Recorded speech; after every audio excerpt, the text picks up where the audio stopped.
One of the biggest issues why people play poorly. I was just watching the tournament the other day. Ernie Els just won down at Doral. The guy who finished second, Charles Schwartzel from South Africa, he missed 18 greens in the tournament. He missed 18 greens in the tournament and finished, I believe, 11 under par for the tournament. Finished second, but missed 18 greens. You know how many times he got it up and down? 16. 16 times out of 18, and I can tell you, he was making 15 footers, he was making 20 footers, he was making 8 footers for pars. That saved him. When you go out there and you make virtually 2 bogeys in the last 36 holes of that tournament, that's incredible. That's incredible. Phil Mickelson in the last round of the Doral shot 68. Had 24 putts and only hit 11 greens in regulation. Shot 4 under par.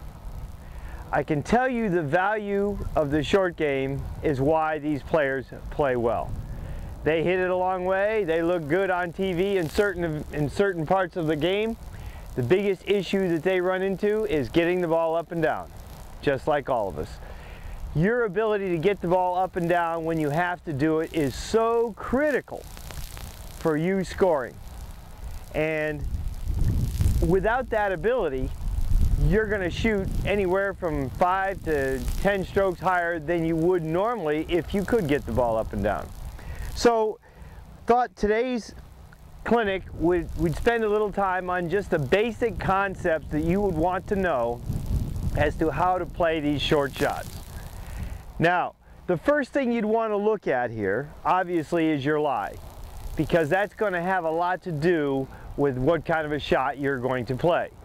The tighter this lie gets, the more difficult the shot gets in terms of being able to hit it in the air, have control, but more so, it's your ability to stay relaxed and cool under fire.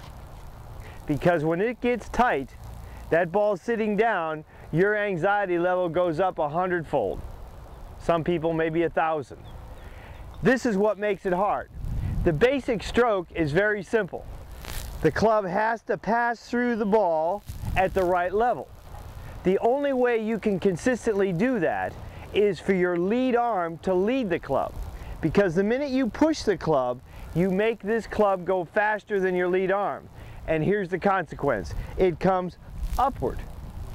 Now, your friends will tell you you topped the ball. Of course you did, but you didn't look up to top the ball. You pushed with your trailing arm and hand most of the time. That's what caused it. When you push with your back arm and hand, what happens is weight moves to support motion. So when I push down, guess what? My whole body lowers. When I push from here and I make this club go faster than my lead arm, guess what it does?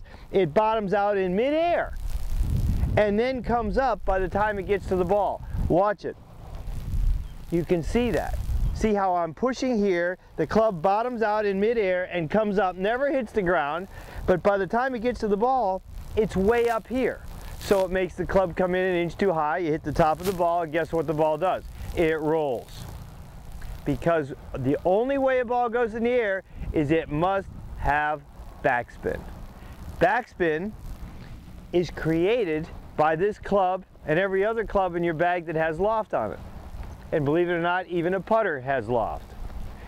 Now, when this club swings through the ball, all you want to do is make contact. Don't try to lift it in the air. When you try to lift it in the air, you'll pull up invariably, hit the center or top of the ball with this leading edge. There is no loft on that leading edge.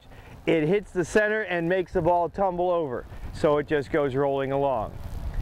All of these shots can be very dangerous because when I do that, you see that ball takes off like a rocket. It's a curse.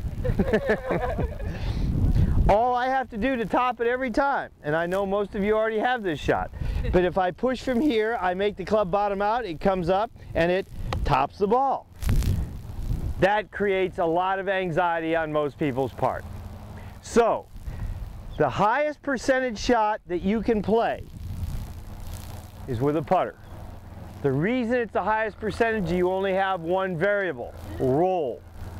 I would highly recommend minimizing your other variable fly time or flight when you can. Because the more you have to put the ball in the air, the more the shot must be precise when you go to strike it. So, even if you're back here, and especially if you're in a bad lie, I would highly recommend putting the ball. I can putt to any one of these targets very easily. This ball rolls its fastest as soon as I hit it. So if I putt all the way to the last flag, I take the club back and I putt it and try to feel the distance so that you can get a sense of how much power you need. I highly recommend you practice these shots. Now, one thing here at St. Andrews, as most golf courses around the area have learned, that their members have played some of the worst golf of their lives this year. Some of the worst golf. It's not just here, it's not just you, everywhere. And the reason they played the worst golf is the golf courses have gone dormant with all this cold weather. So these Florida grasses, which grow very well in hot weather, have not grown hardly at all. So the ground is very tight, it's very thin, there's not a cushion out there. Well, that makes for a shot that you must have ability to play that shot, where you lead the club to and through the ball as opposed to pushing at it. In lieu of that, even if you top a putter, who would know besides you? Ball's still gonna roll. You don't even have to make an excuse. So, trying to find a way to hit the ball the right distance. Now, even though this grass is here, it's certainly longer than the green, remember that the ball rolls its fastest as soon as you strike it. So this grass, to tell you the truth, will probably have a minimal influence on it. Now, if we're over in the rough, obviously it's going to have more. But once again, if you're just in the rough and you don't have to go through that tall grass very far, you're still not going to have to hit it that hard. Focusing on the distance is everything here. Remember, you're trying to get the first one up there so that you have a better chance to make the next one. The line, yes, you can pretty much look at the line and say, you know what, you might be within a foot either way most of the time, unless you have a severe break. But most putts aren't that bad. Even on our old course, which has a lot of breaks to it, most of the time, if you're 2 or 3 feet to either side, you're probably too much. Certainly, as the greens get faster, the breaks become more severe. But that aside, your number one focus is distance.